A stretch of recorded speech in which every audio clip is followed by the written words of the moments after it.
E hoje aí com um super convidado, né? Matias. Matias, nosso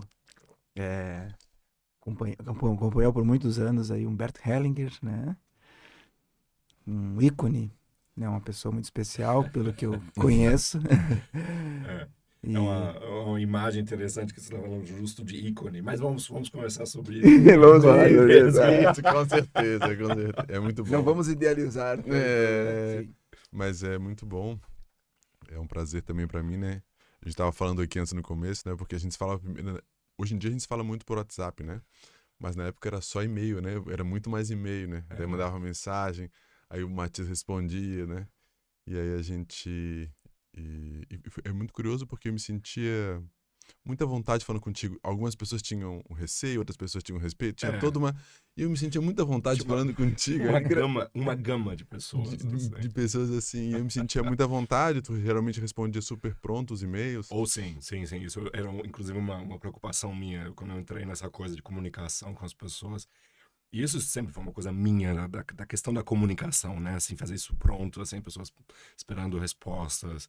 E eu sabia que as pessoas estavam vindo de fora, as pessoas vinham, né, para um seminário onde eu já conhecia o local, obviamente eu sabia, né, como eram as coisas por lá. Uhum. E eu conhecia essa sensação de ser estrangeiro. E assim, Sim. o local era bastante Como é que bonito, era o nome do né? local mesmo? Bad Reichenhall. Isso. E, gente, assim, o mais interessante é que eu não sei a quantidade de brasileiros que devem conhecer esse nome devido a Bert Hellinger, sendo Uhum. que essa é uma Zinha, cidadezinha no Zinha. interior da Baviera.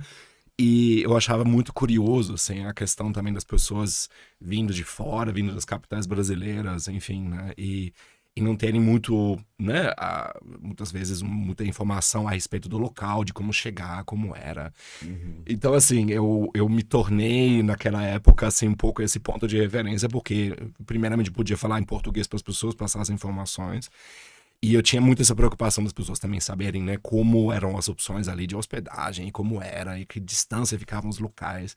E tudo era perto, tudo era muito perto, porque é um local muito pequeno Uhum. mesmo, assim, né? Ou seja, pensa-se aqui em Floripa, num dos bairros, né, mais tradicionais, Santo Antônio de Lisboa, talvez, né, onde tudo realmente é a distância de pé.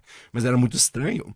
Uhum. E para mim a preocupação era, como estrangeiro morando no Brasil, saber como era chegar meio que de paraquedas em um local onde, bem, a cidade era famosa para receber pessoas que precisavam de um atendimento médico, que estavam lá porque era um lugar de recuperação, né? Isso é uma coisa muito alemã, que as Sim. pessoas vão para clínicas de fisioterapia ou de atendimento psiquiátrico em lugares bonitos e, enfim, E fazer era algum lindo, tipo né? de tratamento. Era lindo, era muito bonito lá, né? Você lembra? Eu Todos nós lembro. lembramos. Sim. Era emblemático. Sim. Mas que bom, porque dava pra sentir essa tua, tu vê, né? Essa tua prontidão e esse cuidado.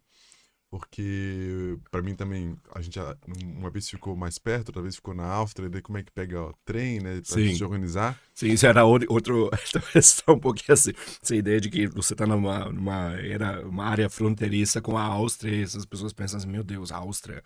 E não, era literalmente do Era lado, né? literalmente do Demorava lado. 20 minutos para chegar em Salzburgo, que era a maior cidade lá de perto, que era linda também. É linda, continua linda. A região toda, mas olha, quando eu cheguei lá, eu como alemão, eu fiquei vislumbrado, assim, tudo que as Uhum. pessoas acham que a Alemanha é pra lá, é esses lados, da Sim. mesma forma como as pessoas pensam às vezes que o Brasil é Rio de Janeiro, é as Uhum. praias do Rio, Copacabana, né? Ou seja, obviamente o preconceito, né, que limita muito essa imagem que as pessoas têm da Alemanha, prados Sim. e vacas e Uhum. castelo, enfim, né? Mas realmente essa região é muito bonita e é um lugar muito importante para mim porque ele é, digamos assim, uma geolocalização também de toda a minha experiência com Bert Hellinger, de fato. Uhum. Ah, que legal.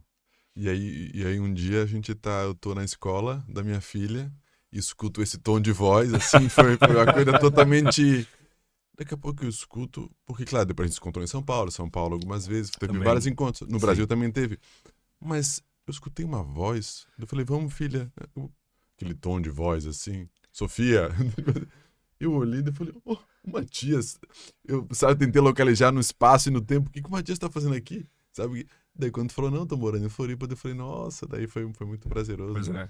E as meninas acabaram ficando próximas, Que, brincando exato, junto. sim, já se encontraram várias vezes, né? E a Flor de Maria já veio em casa e Sim. foi muito legal. Então, assim, também quando eu te vi, assim, era muito legal, porque, assim, não costumo cruzar com as pessoas, assim, na rua, né? Eu acabei de falar de um encontro aí no supermercado em Curitiba, quando eu morava lá. E é um pouco estranho, eu conheci muitas pessoas, eu passei por várias pessoas, mas obviamente, assim, esses contatos não se mantiveram também por causa né, da vida e das coisas.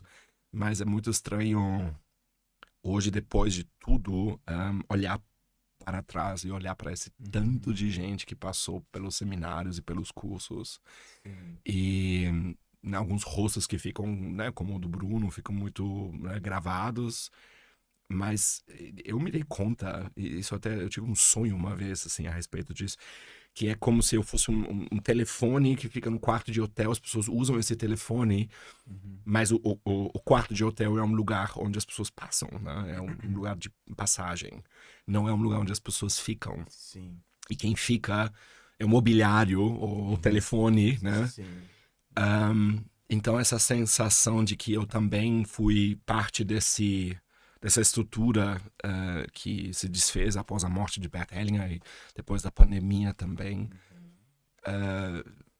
é interessante assim, é como se assim eu ainda estivesse numa fase de luto e de recomeço, né, a partir de tudo que foi, porque foi muita coisa por bastante tempo, Sim.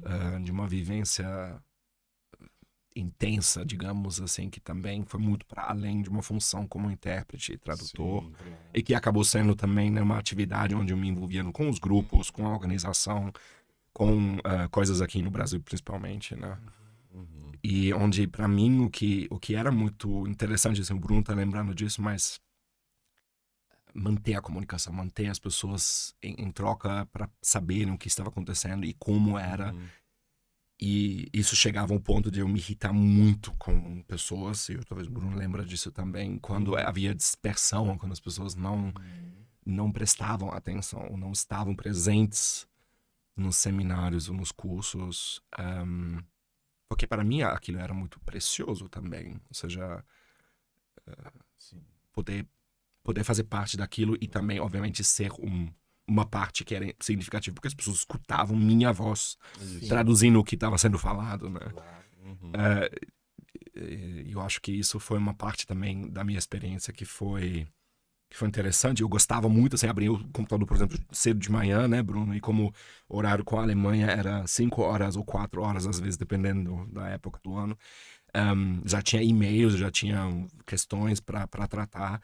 E quando tinha essas perguntas de pessoas que nunca tinham chegado na Alemanha e queriam saber, assim, eu já tinha, assim, todo um esquema de como informar as pessoas. Então, para mim, era dar suporte a esse movimento. E, de fato, posso dizer isso não é devido a mim, mas foi na minha participação também que, ao longo dos anos que eu estive na Hellinger Schule, ou nessa empresa da Sophie Hellinger, teve uma ampliação, assim, teve realmente um movimento que também chegou ao Brasil e que acabou sendo um projeto que durante bastante tempo, até 2020, deu muito certo. Sim. Eu queria te perguntar, como é que tu chegou a Albert Hellinger? Como é que Sim. começou tudo isso? É muito interessante essa história também, porque é uma história de um processo, parece, assim, porque não foi imediato e nem foi tão direto, porque eu estava numa outra formação, eu me formei em terapia Gestalt, né, em Belo Horizonte. Eu estava no próprio processo de autoconhecimento também, e queria fazer algo disso, e tinha um centro em Belo Horizonte que depois ofereceu essa formação. E uma pessoa me falou sobre constelação familiar, eu já tinha conhecido constelação familiar no interior de Minas, em Divinópolis, como um médico que oferecia isso assim, de vez em quando, a cada 3 meses, um encontro de um grupo de constelação. Então era muito interessante, assim, ela me perguntar se eu conhecia, porque, assim, eu conhecia a experiência. Eu tinha estado em constelações como representante, também já tinha participado de grupos. Então eu falei, sim, conheço. E ela falou, porque você também traduz, né? E naquela época minha atividade principal era como professor de idiomas, porque de fato, assim, em Belo Horizonte mesmo não tinha tantos projetos, nem tantos trabalhos para tradutores e intérpretes. Tinha alguns, então assim, eu fazia bicos, ou seja, eu trabalhava de vez em quando em alguns projetos, eventos, mas minha atividade principal era professor de alemão e de inglês. Sim. E quando ela me perguntou, então, se eu também traduzia, eu falei que sim, mas eu, assim, fiquei um pouco estranhando, assim, por que ela me dizia isso. Ela tinha um contato na época de um pessoal que ficava em Brasília. Na verdade, acho que era primeiro Goiânia e depois Brasília. E depois chegaram de volta em Belo Horizonte, que foi o casal Décio e Vilma, que tinham naquela época o Instituto né, acho que não sei como se chamava exatamente. E a secretária pegou meus contatos e ela enviou imediatamente para a Alemanha. Então, eu tinha a informação que precisava-se de intérpretes para consteladores alemães que vinham ao Brasil. E nunca pensava que eles iam fazer isso ao revés, ou seja, né, mandar os contatos meus para a Alemanha, que no caso, quem me escreveu depois foi a Sophie Hellinger. E isso também foi estranho, porque eu pensei primeiro, tá, é familiar do Bert Hellinger. Bert Hellinger foi um ex-padre, peraí, será que ele teve família? Será que é a filha dele? E eu acho que eu tive, assim, uma boa intuição, digamos, em não colocar nesse e-mail que eu admirava muito o trabalho do pai dela, porque, de fato, era o marido dela. Sim. Se bem pela diferença de idade, ele poderia ter sido o pai da Sophie Hellinger, porque era uma diferença de 20 anos. Tudo isso eu não sabia. Eu não conhecia pessoalmente ninguém desse mundo, a não ser algumas pessoas da constelação. E depois tive, então, esse contato com a Sophie Hellinger, que me perguntou se eu tinha disponibilidade. Era o aniversário de 85 anos de Bert Hellinger na Alemanha. Eu falei que sim, eu fiquei muito animado. E logo depois veio um outro e-mail me dizendo que, não, nós já temos alguém. Nós já temos uma pessoa, essa pessoa vai traduzir ao português, então muito obrigado, nós temos o seu contato. E uma coisa interessante que a Sophie Hellinger me escreveu, e isso foi uma coisa que me chamou muita atenção, ela me perguntou assim, você gosta muito do que você faz, né? Eu pensava assim, olha, interessante ela me perguntar isso, porque eu não tinha muita experiência ainda, eu tinha 25 anos como intérprete e tradutor, eu tinha feito isso por uns 2, 3 anos. Sim. Então, ela me perguntou isso e eu respondi, sim, eu gosto muito. Ela falou, que bom, nós vamos ficar em contato. Em 9 meses, né, uma gestação. Não teve mais contato, não teve mais nada. Eu me que deixei de lado também. Achei um momento curioso, interessante, né? E fiquei um pouco assim, né, com essa sensação, eu poderia ter ido para a Alemanha, seria tão legal, porque tinha muito tempo que eu não tinha ido mais.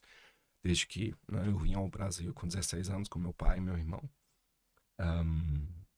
Então, foi esse início, não início. E em 2011, de fato, em agosto ou setembro até, me escrevem de novo dessa Hellinger Schule, desse lugar, me perguntando se eu tinha disponibilidade para entrar, então, como intérprete para os dias intensivos Hellinger, o Hellinger Camp, que eu também não sabia o que era, de que se tratava.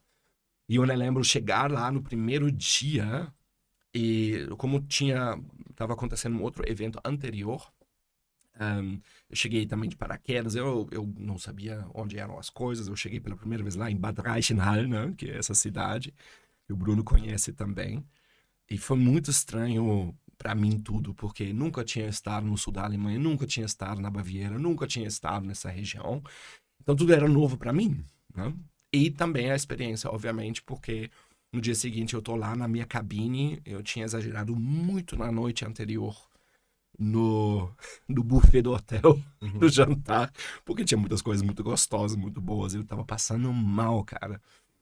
E também de nervoso, eu tava muito nervoso. E acho que às 9 em ponto, 9:30 em ponto, então 400 pessoas lá embaixo sentadas, e chegou Bert Hellinger com a mulher dele, Sophie. E começou esse alvoroço, as pessoas batendo palmas e gritando, e eu fiquei impactado com aquilo. Mas eram duas coisas, como se eu visse Bert Hellinger, que pela primeira vez esse senhor, né, de cabelo branquinho, um pouco calvo já, com a mulher, a esposa, vestindo, né, um vestido muito típico. E esse pessoal, e eu achei estranho isso, porque o que eu conhecia da constelação, do trabalho da constelação, era muito silencioso, muito denso, muito focado, muito sério, né? E a reação desse pessoal era assim, como se vissem ali um rockstar, né? Uma pessoa... Uhum. Eu achei estranho. E os primeiros dias, assim, foram muito intensos. Teve até pessoas também convidadas. Houve lá vários convites de pessoas que tinham outros trabalhos que completavam algo da constelação. E até o quinto dia eu não me atrevia a me aproximar de Bert Hellinger. E ainda lembro desse dia porque, finalmente, tinha um grupo de 10 pessoas falantes de português, ou seja, pessoal do Brasil e acho que 2 portuguesas ou 3. Inclusive eu tive que trocar a bandeira que tinham colocado na cabine de tradução, porque, obviamente, como estávamos na Europa, colocaram a bandeira de Portugal. E eu acho que no primeiro ou segundo dia uma portuguesa disse assim... mas esse tradutor cá não está muito para o português de Portugal, não é? E eu, assim, imediatamente pedi assim, pessoal, podemos trocar de bandeira, assim, porque é português brasileiro que eu falo, não falo português de Portugal. E foi uma primeira mudança através da minha presença ali, assim, uma pequena sensibilidade cultural.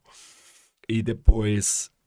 No quinto dia, então, quando termina o evento, eu já sei que Bert Hellinger vai embora. Então, assim, eu corri lá em cima pelo corredor que tinha lá, desci para o palco. E depois, assim, Bert Hellinger já me via, assim, de canto e fez assim pra mim. Então, para.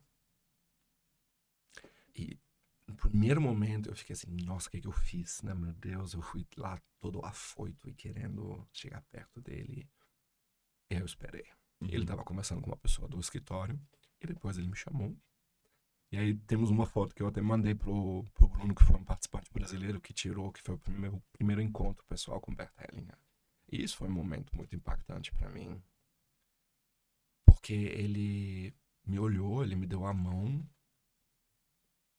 e ali fez um clique, não sei o que fez. Eu talvez não digeri isso ainda, mas foi muito forte para mim.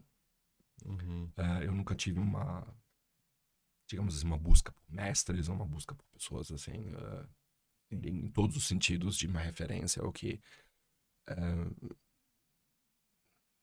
me convidassem a, né, estar perto.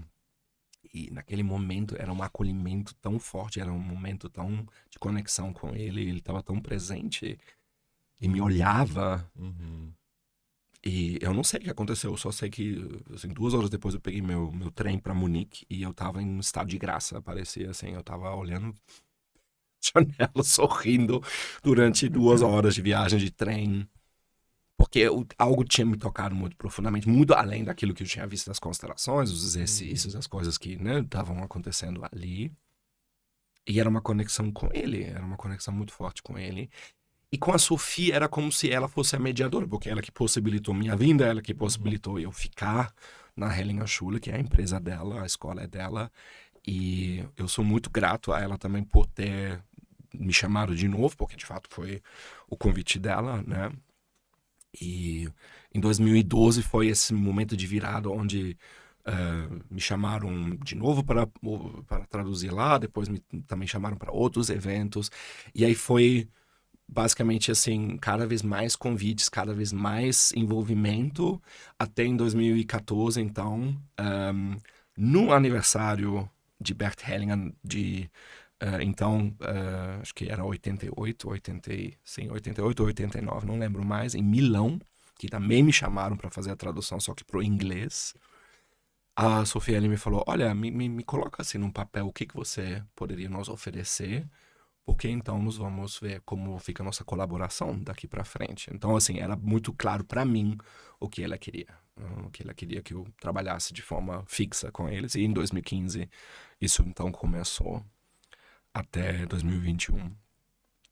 Então foi, com certeza, assim, um antes e depois para mim entrar nesse mundo com Bert Hellinger, com Sophie Hellinger, da constelação familiar, e me envolver com, como já falei, né, um grau que fosse muito além de uma função apenas de tradutor e intérprete. Eu acho que isso foi o que mais me surpreendeu também, porque uma coisa que me confundia às vezes muito era qual era a minha função ali, o que eu estava fazendo ali, porque parecia que não era só a tradução, também não era só o acompanhamento, não era só estar lá disponível para questões, por exemplo, né, de comunicação, falando com, sei lá, contador, advogado, pessoal do hotel, do espaço, fazer reservas.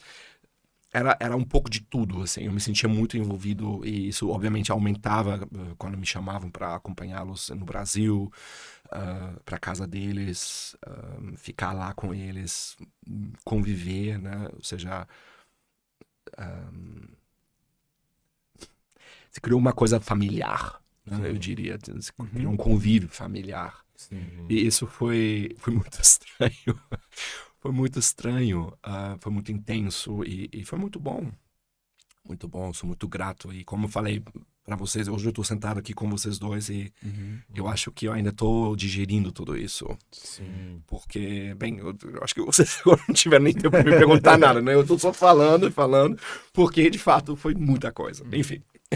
Não, mas isso é maravilhoso, porque é mais importante, claro, muito importante quem vai estar ouvindo, mas pra gente tá também sentindo o que foi, diz bastante o que significava a presença dele, o quão presente realmente ele era, né? E esse impacto que era, porque Sim. era isso, às vezes tá aí próximo dele em silêncio, tu sentir a presença dele de uma maneira muito impactante, né? Sim, eu acho que a presença de Bert Hellinger diz muito mais sobre Bert Hellinger do que qualquer foto dele, qualquer livro dele.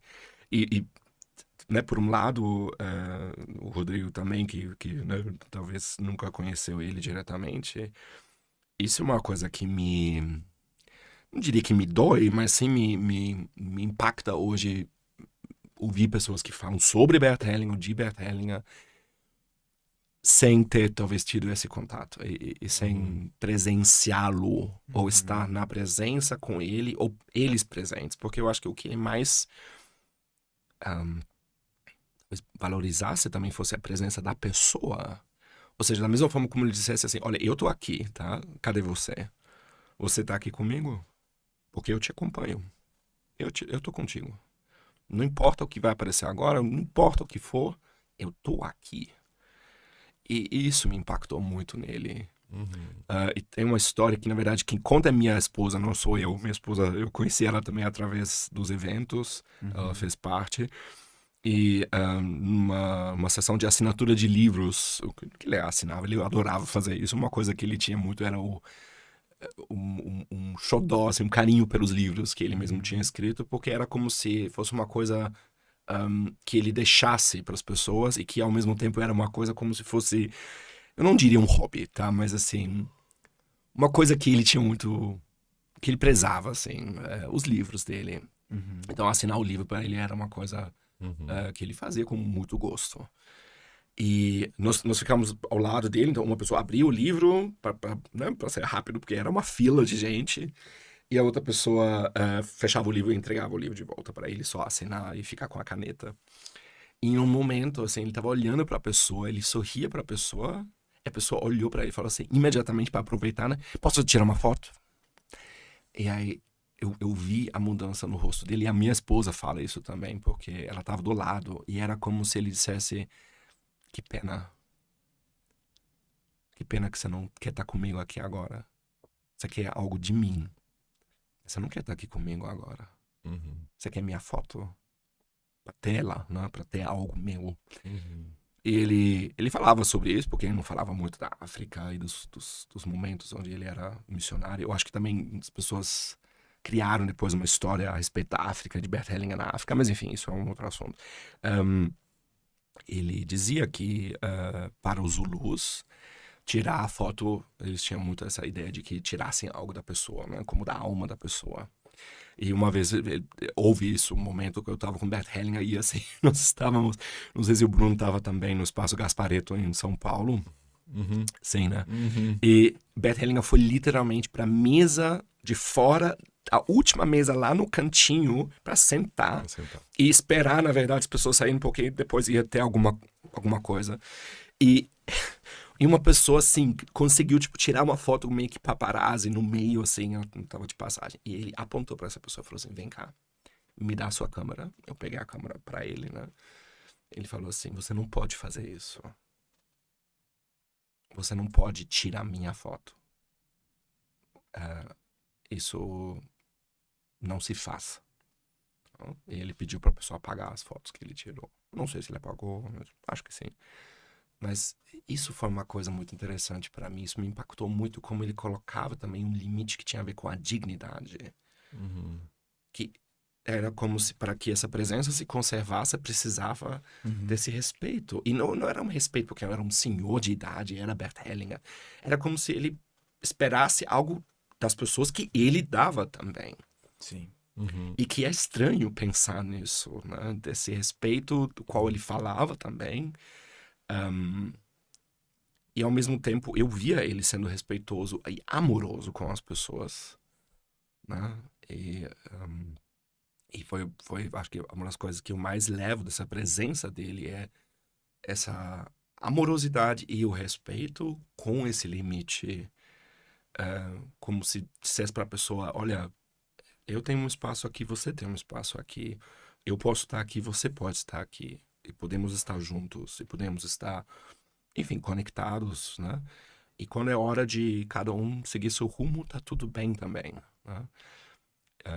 E como eu conhecia a Gestalt antes, para mim ele era um gestaltista também, porque essa coisa do aqui, agora e do eu e tu, isso era uma coisa muito presente quando eu ficava com ele.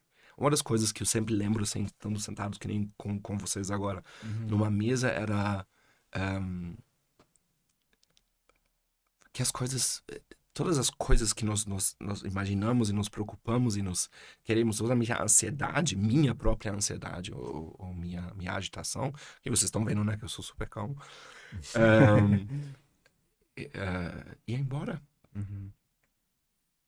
E quando nós tomávamos café. E quando era hora de almoçar, almoçávamos. E era como se ele chegasse numa presença também até de dizer, olha, aqui é agora. Vamos estar aqui agora. E essa presença é algo que eu levo comigo assim como um exemplo, talvez. E eu sei que isso está ligado a muitas coisas que ele viveu, muitas coisas que não tenho nem ideia, né, como foi isso para ele, ter passado pela guerra, ter ido para o campo de prisioneiros, ter entrado na igreja católica tão novo e ter ficado nela Quanto por tempo ficou? quase 2 décadas. E dessas 2 décadas, né, ele ficou na África do Sul, cara. Então, assim, imagina um homem jovem sair de um campo de prisioneiros, fugido, né, do campo de prisioneiros, não morrer, né? Você tinha que conseguir não morrer. 6 semanas depois, ele é feito padre. Ele faz a ordenação como padre. Ou seja, é muita coisa em muito pouco tempo e vai para a África do Sul. Que também não é lá do lado da Alemanha, né? E se envolve ali. E eu acho que. Quantos anos ele tinha nessa época, Matias? Eu acho que aos 20 anos, ou antes mesmo de fazer 20 anos, ele entrou na igreja. Com 20 anos, ele chegou na África do Sul. Ele ficou lá quase 2 décadas. Ele achava que ele ia viver lá, ficar lá. Um lugar também que viveu muitos conflitos, né? Raciais e tudo mais, né? Sim, e eu acho que a apartheid, para ele não fala sobre a apartheid em si.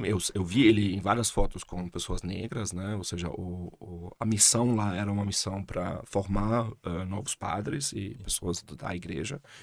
Mas ele também tinha essa parte de docente, ou seja, era um curso de pedagogia, né? Que eles davam lá sobre, não sei, alfabetização, outras coisas também.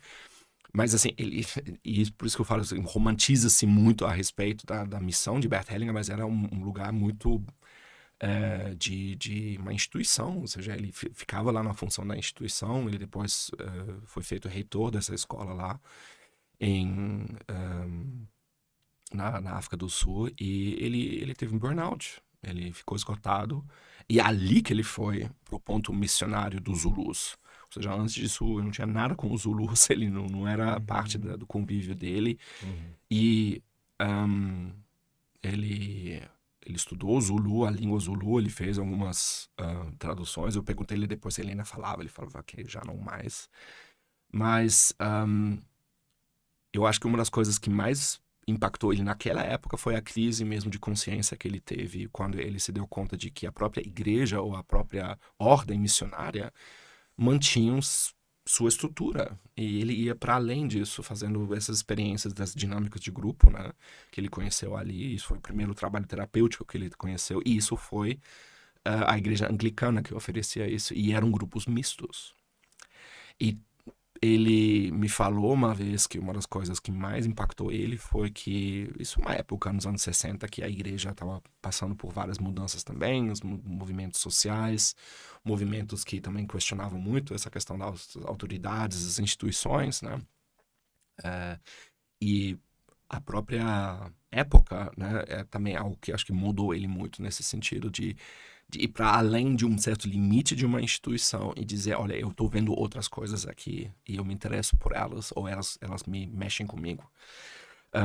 Existe uma história onde teve um concílio de bispos e o bispo dele ia mandar ele como representante, e mandaram uma carta da Inquisição. Ou seja, a Inquisição é um órgão da Igreja Católica que até hoje funciona, né? Ou seja, a Inquisição é um lugar onde é questionado a postura e o comportamento dos sacerdotes, né? Basicamente é isso. E devido a isso, a esse inquérito que fizeram a ele, ou seja, claro que isso é hoje em dia um pouco ridículo pensar nisso, mas ele foi acusado de heresia. Heresia é qualquer tipo de atividade, obviamente, que vai contra as ordens, mas também, obviamente, aos ensinamentos e à doutrina da igreja. E ele não foi mandado lá pro evento, né, dos bispos, e isso impactou ele muito. E foi ali, eu acho, que ele começou a se afastar da igreja, e quando ele voltou para a Alemanha, foi ordenado, na verdade, a voltar, né, ou seja, também não foi necessariamente a vontade dele. Ele foi se separando cada vez mais até então sair da igreja e entrar na psicanálise e em vários outros movimentos terapêuticos para se formar. E uma história que ele conta, né, e que eu acho que isso é uma coisa muito interessante. E por isso que no início aqui, Rodrigo, quando você falou de ícone, né, ele perguntaram para ele na sessão de dinâmicas de grupo, onde ele teve uma crise muito forte, essa consciência dele. Você sacrifica o que a quem? Sim. Você sacrifica as pessoas aos seus ideais? Ou seus ideais às pessoas? Eu acho que ali ficou claro para ele que o tempo dele na igreja tinha chegado ao fim.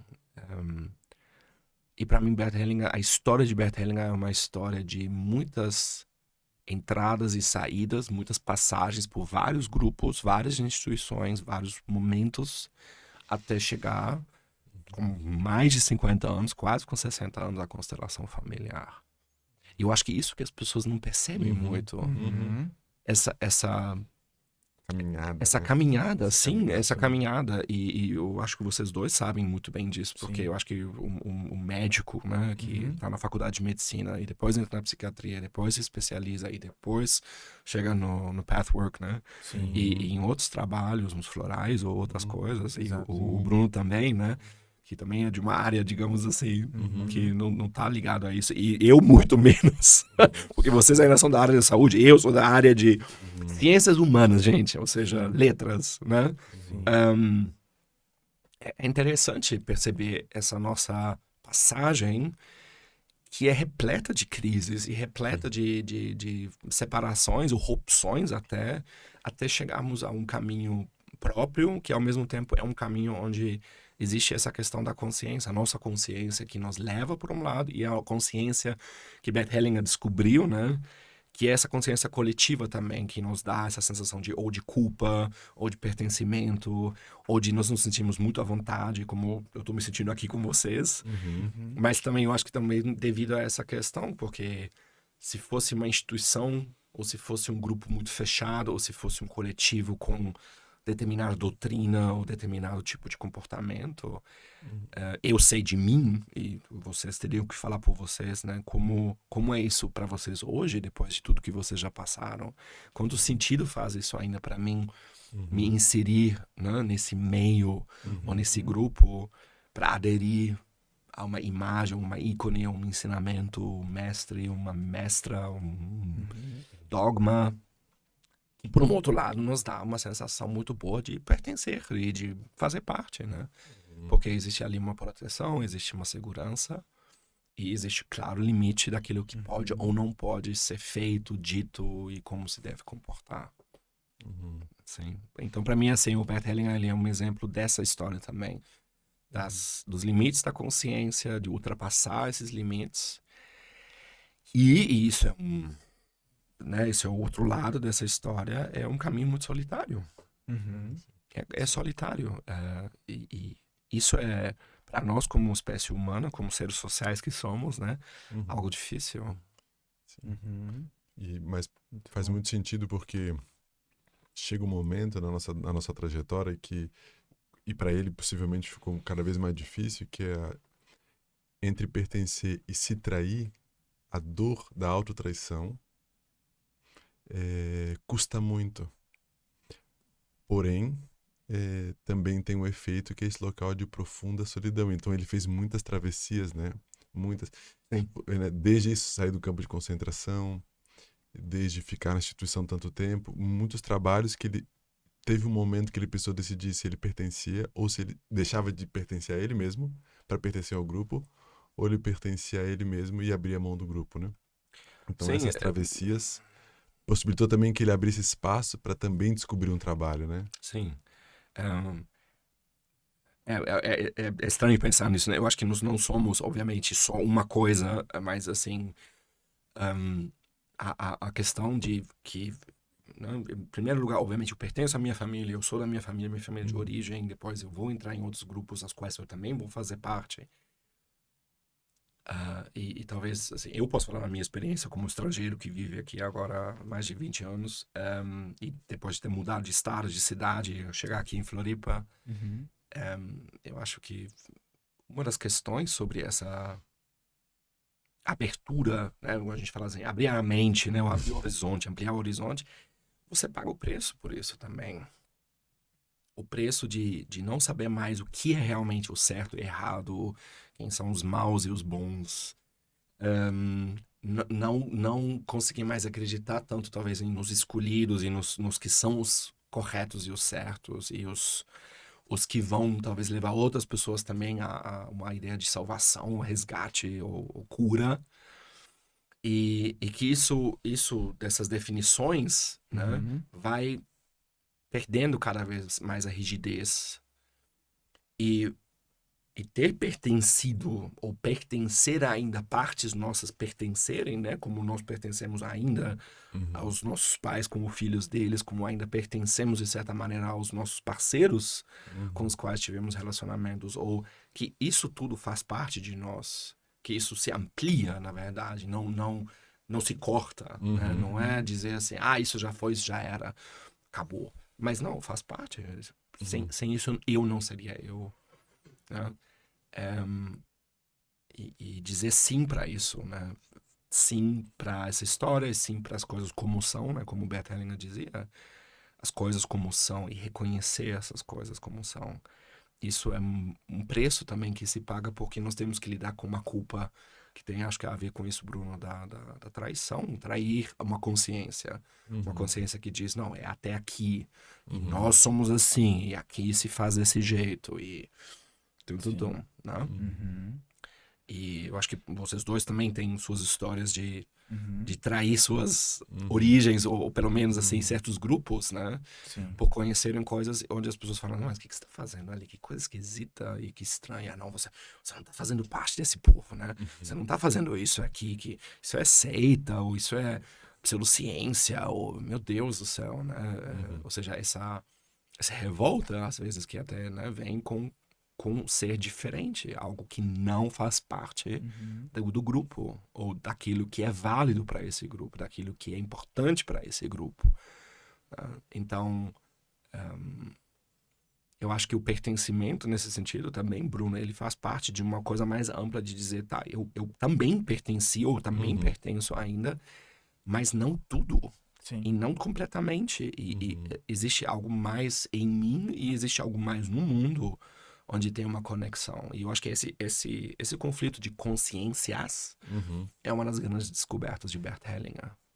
A boa e a má consciência. Eu acho que isso é muito, muito importante. E hoje em dia eu foco muito nessa parte dos ensinamentos, porque a constelação em si é muito conhecida, ela é muito divulgada, e como um amigo meu que já faleceu, infelizmente, também já dizia, ela ficou diluída. É a mesma coisa eu pegar esse copo de café agora e verter nessa água aqui. O sabor do essencial, a consistência desses ensinamentos se perde, obviamente, na massa e na quantidade de ofertas e produtos e pessoas. Sim. E cada vez ficando mais longe também, por isso que eu falo, né, Rodrigo? É uma pena, talvez não ter estado nessa presença especificamente de Bert Hellinger, mas talvez estar perto de pessoas que sim estiveram e ter um contato com essa consistência ou essa presença, porque talvez é a única maneira de resgatar algo dessa essência, talvez, tá? Eu não estou dizendo que seja, mas... Sim. Hoje o que eu vejo também no movimento da constelação familiar, como qualquer movimento da humanidade, seja religioso, social, político, é basicamente uma coisa que uma outra pessoa dizia sobre movimentos. Quando você chega na institucionalização, a institucionalização tira a essência daquilo que para tantas pessoas era esse movimento do mais e do amplo. Sim. E com isso se restringe, e com isso, né, como vemos isso na medicina, ou vemos isso em outras áreas também, Sim. fica cada vez mais nós contra eles, eles contra nós, nossa área, nosso setor, nosso departamento, né? E, bem, é muito humano, faz parte da nossa humanidade, né? Mas exige muita coragem para abrir espaço para incluir algo novo, né? Porque a gente sabe que essa consciência ela se mantém estável e segura, e esse quentinho, esse bom, fazendo o mesmo, pensando igual. Então, dar um passo para o novo põe em risco isso tudo, e internamente exige desafiar esse medo em lugares muito, muito profundos, né? E talvez nesse lugar também que possibilitava ele, pelo menos das vezes que eu estive junto, assim, né? Depois eu tenho uma dúvida sobre isso contigo, que tinha uma presença e uma estabilidade de quem realmente está disposto a fazer essa travessia de forma muito clara, né? De te acompanhar. Esse acompanhamento dele é um local de muita segurança, mas que emerge desse lugar de ter atravessado muitos lugares. Sim, com certeza. Inseguros. Sim, né? eu acho que, assim, uma das coisas que nenhum de nós três aqui pode conceber é, aos 18 anos, estar no meio de ruínas e mortos. E isso faz parte do seu dia a dia. Isso não é terrível mais. Ou seja, essa presença da morte, a presença da destruição, a presença dessa desestruturação total. E uma das coisas mais ainda conflituantes, Bert Hellinger sabia se a Alemanha ganhasse a guerra, ele seria morto. Ele, como uma família de católicos que não aderiram ao partido nazista, mais cedo, mais tarde. Ou seja, era muito claro para ele isso. Ou seja, eu preciso agora vestir um uniforme de um país cujo governo vai, provavelmente, em algum momento, querer nos matar. É muito louco. Ou seja, essa certeza de morrer. ou essa certeza da destruição, que as coisas vão embora.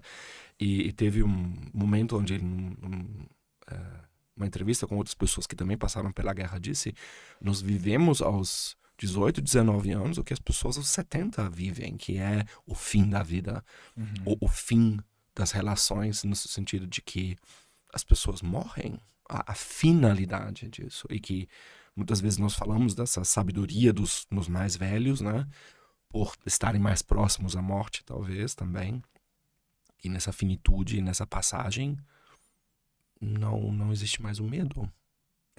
E nessa ausência de medo, acho que Bert Hellinger encontrou algo para si, porque ele acaba também se entregando aos americanos. Ele contou essa história estando, sei lá, em algum lugar onde ele tinha um alvo, eram 2 americanos ali, ele podia ter atirado neles, ele podia ter matado os 2. E ele disse que ele mirou no que estava mais na frente, era um corredor, ele mirou, e ele disse isso depois, ele via a mãe dele, desse americano. E naquele momento ele se levantou, ele jogou a arma no chão, levantou as mãos e falou em inglês: não atirem, eu sou seu prisioneiro. Então ele se entregou ali, não? E isso também, de novo, era uma coragem absurda, por um lado, porque também podia ter sido morto pelos americanos naquele momento. Muito, muito facilmente. Sim. Ou seja, era tudo tão incerto, era tudo tão caótico, era tudo era tão efêmero. Ele demonstrava uma guiança, né? Ele se entregava para o que sentia, talvez, para o que ele percebia, no que estava acontecendo ali naquele momento presente. E confiava, né? Sim, e nós sabemos que bem depois, né, das pessoas que passaram por guerras ou conflitos extremos, né, a gente sabemos, enfim, das feridas e dos traumas que as pessoas levam, né, a síndrome pós-traumática. Eu acho que uma das maneiras que ele buscou ali para se estruturar foi na igreja. Sim. Com certeza, sim. Absoluta, porque a religião para ele e a ligação à religião, a educação para ele tinha tido um significado muito grande, porque como menino ele tinha ido para uma escola seminarista e para ele isso foi maravilhoso, ele fala sobre isso na biografia dele. Então esse lugar do porto seguro, né? Esse lugar onde está quentinho e bom, eu acho que por muito tempo a igreja foi isso para ele também. E depois, para ele, determinados grupos, como o grupo dos psicanalistas. E quando na psicanálise ele descobre, por exemplo, um outro trabalho que era do Janov, do grito primal, algo com que ele trabalhou depois, os psicanalistas ficam furiosos com ele. Falam, não, isso aqui não tem nada a ver com psicanálise. E ele tá para terminar a psicanálise dele, se tornar psicanalista, e é negado. Por fazer uma palestra sobre o grito primal. Ou seja, ali ele também já não cabia mais. Tá? E eu vou falar da minha própria experiência. Eu acho que isso é muito importante para mim, porque hoje eu, olhando para a constelação familiar e esse movimento da constelação familiar, eu também, quando as pessoas me perguntam, você é constelador? Eu falo, não.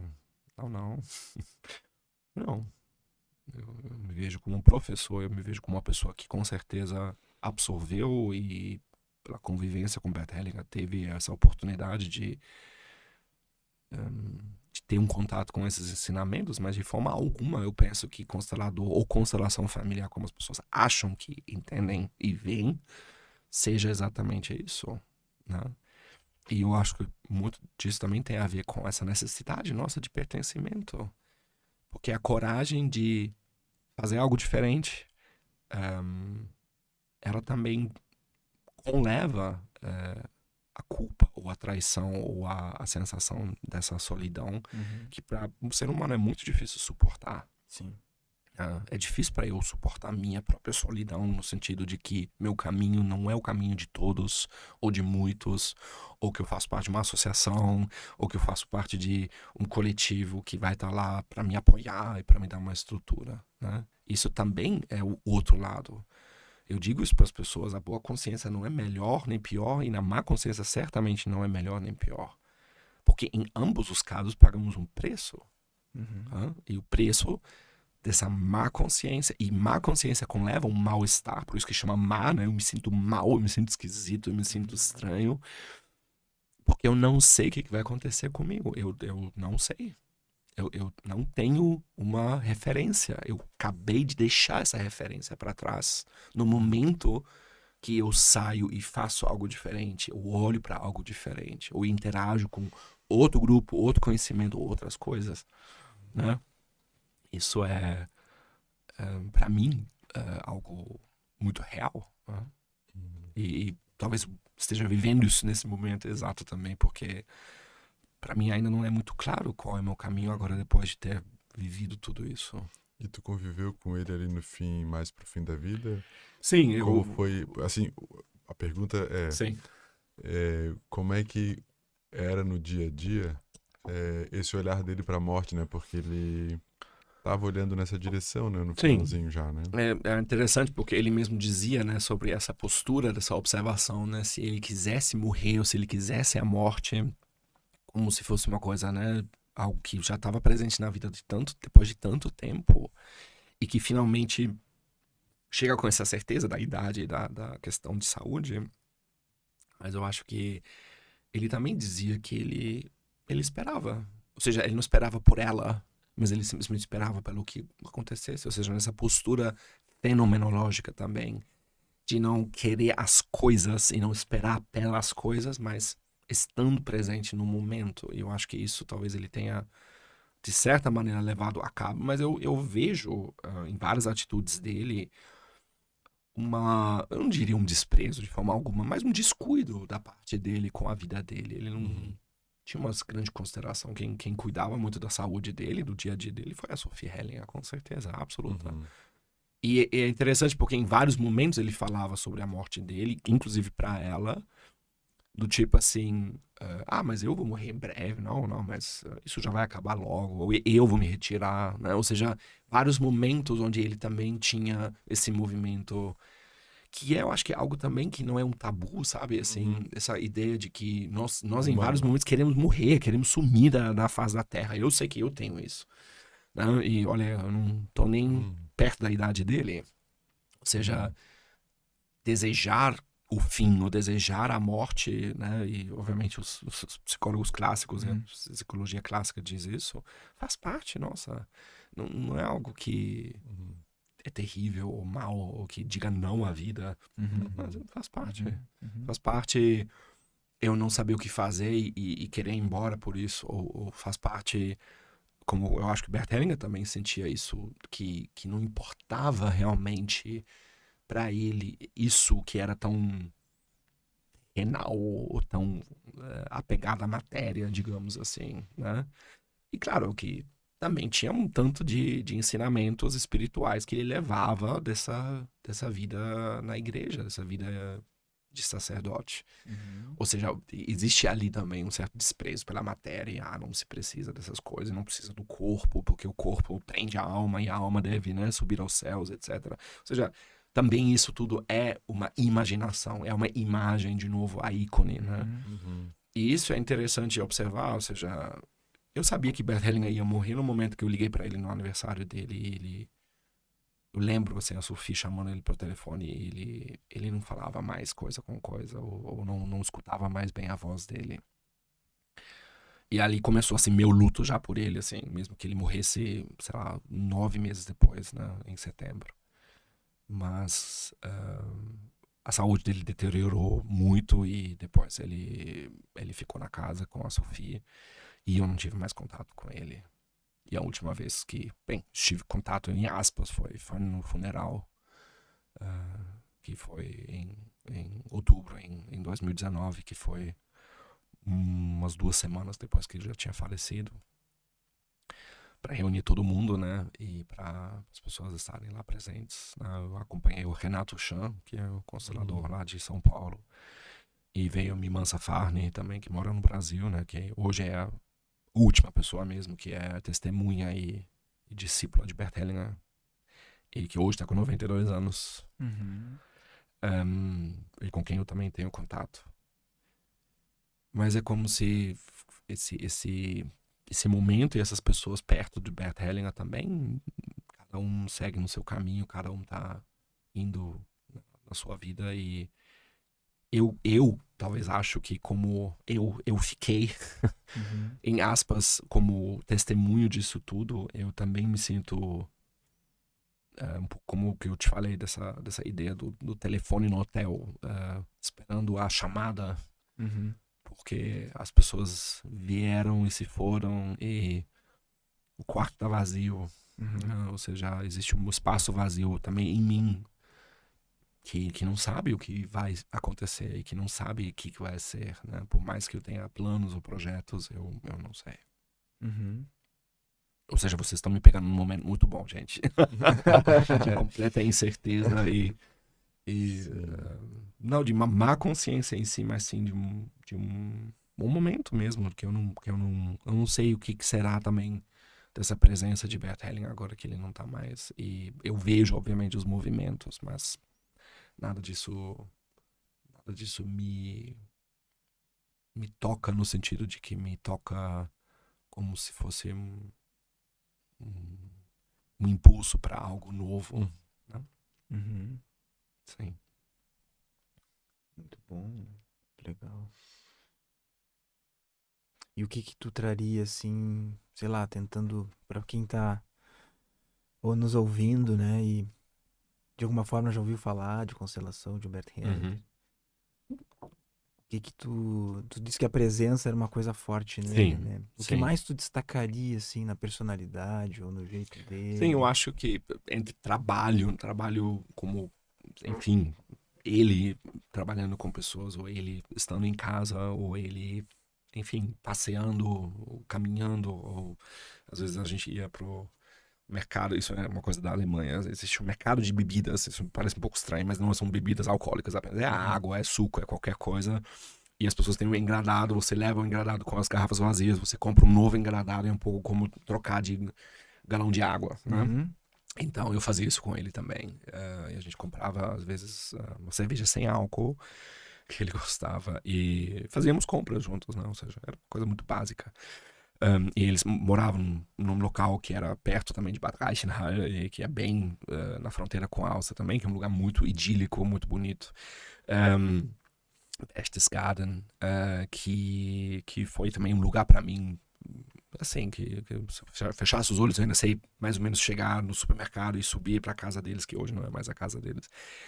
Mas essa cotidianidade, essa simplicidade que era fazer as coisas, só que ao mesmo tempo eu sei, isso é uma outra coisa que eu como pai e casado posso dizer, eu via nele uma coisa que obviamente eu projetava um pouco nele, porque eu tenho avós da idade dele, mais ou menos, né? Meu avô americano e meu avô alemão, que os dois já são falecidos, mas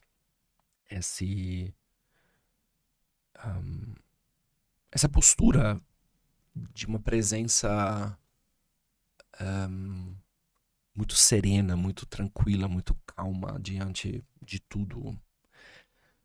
Mesmo tendo esses momentos, por exemplo, de impaciência ou falta de atenção, ou, sei lá, ficar irritado com algo, né? Quando não dava certo, ou algo assim.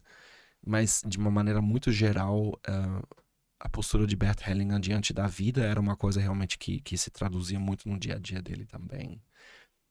E isso tenho que dizer, assim, com a presença da Sophie Hellinger, com certeza, porque ela que dava uma estrutura para isso, para casa, para as coisas que se faziam e organizavam ao redor, né?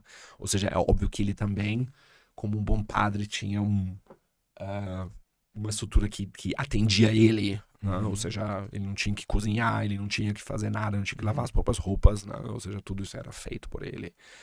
Claro, você pode argumentar pela idade, mas você também pode argumentar que ele também ia fazer compras, ou seja, existia ali um convívio, uma coisa muito básica, que era, como eu falei, uma coisa que para mim pessoalmente foi trazer muito essa presença, essa calma e essa ausência também de tanta fala, né? Era um lugar mais silencioso, né? Eu falo muito, eu sou muito assim da fala, mas com ele era como se fosse trazer pro essencial aquilo que realmente naquele momento importasse, sabe? Tipo, nesse momento como me sinto, como eu estou, com o que eu estou, né? Ele também falava das coisas que ele estava naquele momento lendo, ou sentindo, ou fazendo, né? Ele às vezes ficava horas na cozinha, sentado lá na mesa e fazendo alguma meditação, ou lendo um pouco, ou escrevendo, né? Fazendo anotações. O que ele gostava de ler? Cara, um pouco de tudo, assim. Ele tinha muitos livros sobre filosofia, né? Mas ele também gostava de coisas um pouco sobre esotéricas, coisas que a Sophie indicava para ele ler, né? Ele tinha um livro uma vez que ele leu que foi Jesus Viveu na Índia. Do... É de um alemão, De um alemão. que questiona toda a história de Jesus, e que Jesus, depois da crucificação, né? Ele peregrinou, e tem hoje um túmulo ali de Issa, Isso. que seria o túmulo de Jesus na Caxemira. Enfim, coisas assim. Sim. Mas os próprios livros, principalmente, isso foi muito interessante. Ao final da vida, ele foi lendo os próprios livros, porque, obviamente, ele tinha esquecido de mais da metade. E ele ficava muito impactado. Ele falava assim: olha o que eu li hoje. Eu falei assim: Beth, você escreveu isso? Ele falou: é mesmo? Eu fiquei tocado com isso. Ele falava. Ou seja, e nisso eu também vejo, tipo, essa ideia de que na postura dele havia essa não intenção de alguém que diz, eu vou fazer, ou eu faço, ou é meu, né? Ou seja, também essa ideia da apropriação daquilo, né? No sentido também do ego, obviamente, que diz, né? Olha o que eu fiz, olha quem eu sou. Mas como se ele se surpreendesse com aquilo que tinha passado por ele e que ele tinha colocado ali sobre o papel. E isso é muito bonito. Inclusive, assim, eu acho que eu achei um papel que foi mandado uma vez por uma pessoa do México que estava com ele quando ele estava no México, e que fez uma foto enquanto ele escrevia, e a foto era sobre uma passagem que eu consegui decifrar porque eu conheci a letra dele. E isso para mim é basicamente quase como se fosse um momento assim na história de Bert Hellinger que é muito bonita, porque o que eu consegui ler, e depois eu também eu traduzi para eles.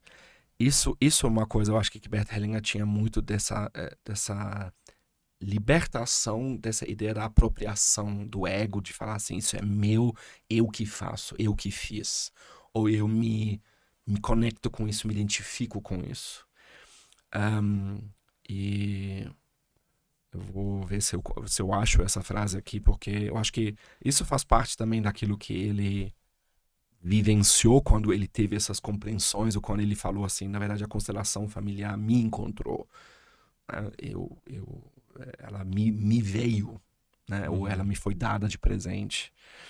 E isso é algo muito, muito bonito nessa ideia também de que ele dizia que isso era uma entrega ao fenômeno, àquilo que aconteceu.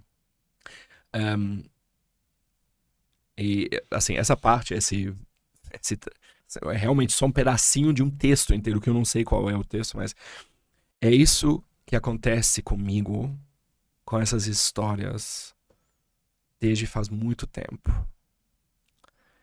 Essas histórias vêm de mim, ou eu sou tomado por elas para outros, de modo que eu mesmo esqueça delas, porque elas vão para além de mim.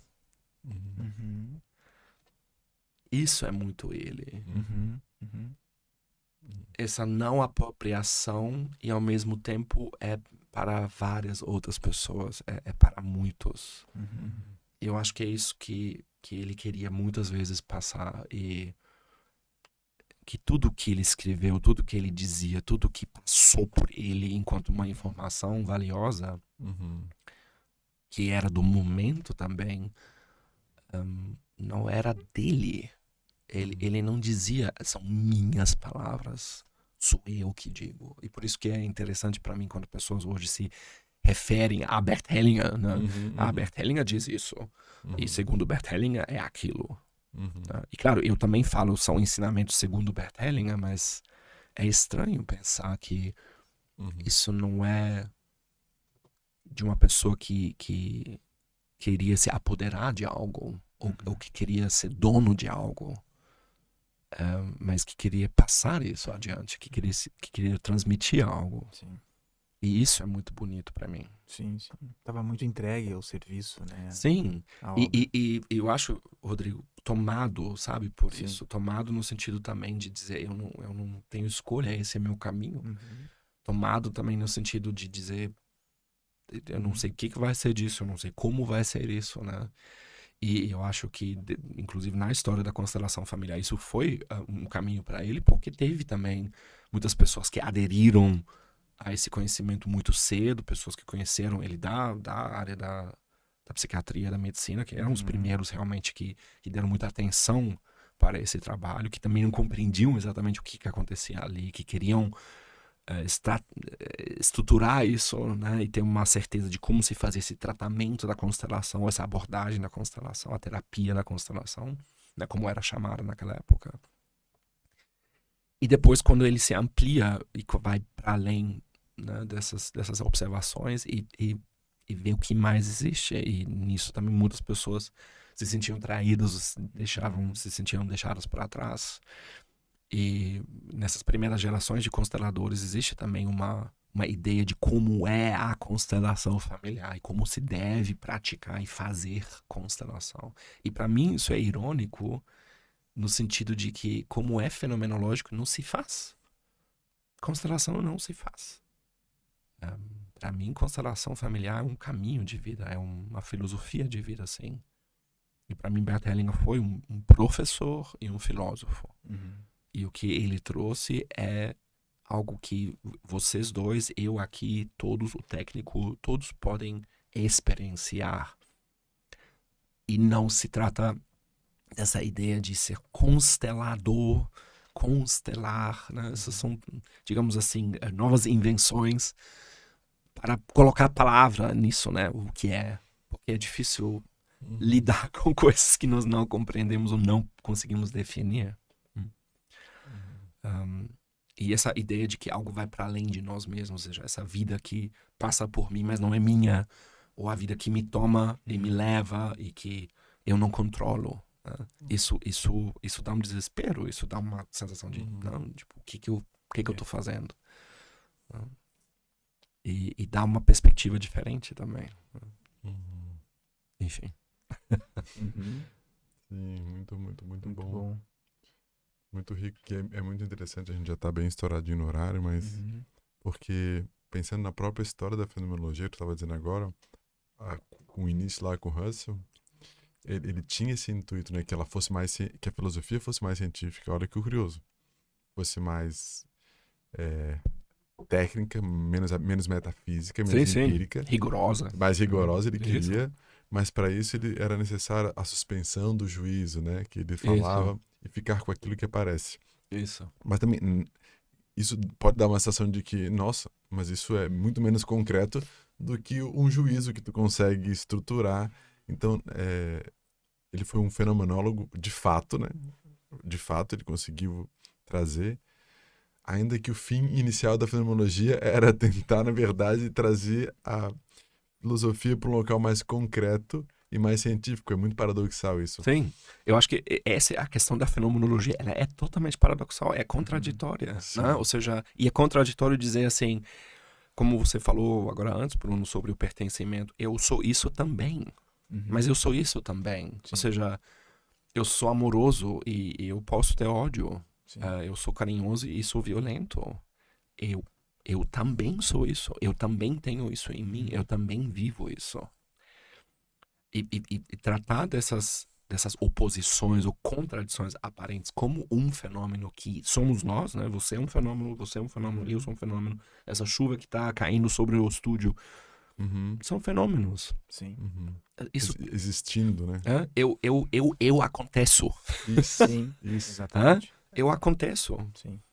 Eu não aconteço porque eu quero acontecer, ou porque era minha vontade, né? Claro que nós nos marcamos aqui um horário, nós estamos estourando o tempo e tal, mas fora disso, tudo isso que é a nossa vida vai além. E acho que isso é muito interessante e vale muito a pena Sim. Se aprofundar nessa postura, se aprofundar nesses ensinamentos de Bert Hellinger, isso eu acho muito sim. valioso. Ele conseguiu trazer o local da existência, que foi muito tentado, né? Essa coisa do existir, né? Nós somos uma existência de fato, e ele conseguiu mostrar, de certa forma, isso que era num plano muito das ideias, Claro. que nós somos vida, né? Nós existimos, e a existência inclui Sim. tudo aquilo que nós, às vezes, como personalidade, não concebemos dentro Sim. desse pertencimento. Então, ele afirmou a vida de uma maneira também muito clara. Sim, e eu acho que essa afirmação da vida, ou dizer as coisas são como são, assim como são, o reconhecer o Isso. que é, faz parte dessa filosofia. Em primeiro lugar, Isso. eu reconheço o que é, eu reconheço que é assim. E eu tenho muita resistência, eu tenho muita dificuldade, eu tenho talvez muitas crises a respeito dessa minha existência, das coisas como são. Como vocês acabam de me, como eu falei, né, pegar Sim, em um momento assim. claro. Eu não sei. Sim. E esse não saber, que vai um pouco além dessa coisa filosófica do Sócrates, é difícil sustentar. Eu vou ser bem franco com vocês, pelo menos para mim, É. não saber é difícil.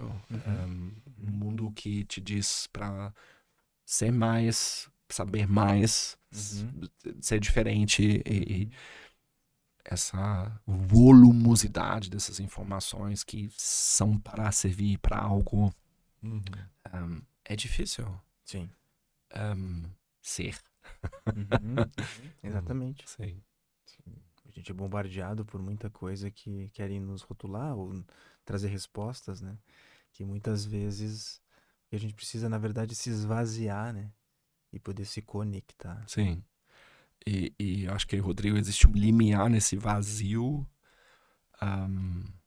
que pode ser um abismo, inclusive, né, para nós, da nossa mente, do nosso ego, nossa personalidade, que é esse momento de se jogar mesmo, né? E eu acho que nós todos tivemos nossos momentos e vamos ter nossos momentos. E Bert Hellinger foi, para mim, nesse sentido, o mestre de ter passado por tantos abismos, tantas crises, tantos momentos do não saber e bancar isso e dizer assim, Aceitar tudo que e mesmo se não aceitasse, dizer então é assim também. Eu reconheço em mim talvez que eu não consigo aceitar, eu não consigo nem tolerar, eu tenho dificuldades, eu tenho resistências e existe uma parte muito humana nessa afirmação da vida, que eu acho que é dizer sim em primeiro lugar, que não quer dizer uma passividade, ou que não quer dizer que coisas simplesmente são como são e diante disso nós somos totalmente impotentes, mas que nossa visão de vida e das coisas que nos acontecem na vida nos movem ou nos tocam ou nos afetam a partir de uma outra postura. E aí a pergunta é, isso também é uma coisa muito de Bert Hellinger, né? O que fortalece e o que tira a força? O que me enfraquece? E é isso. Muito Muito bom. bom. Quase unissono. Obrigado, Matias. Valeu, obrigado, Matias. Mesmo. Obrigado, pessoal. Muito obrigado aí. Quem sabe faremos outra aí, né? Outro Claro. momento. Muito prazer. O Obrigado. assunto nunca se esgota, né? Não, muito- esse não. Esse pra mim, pelo menos. É uma fonte mesmo, né?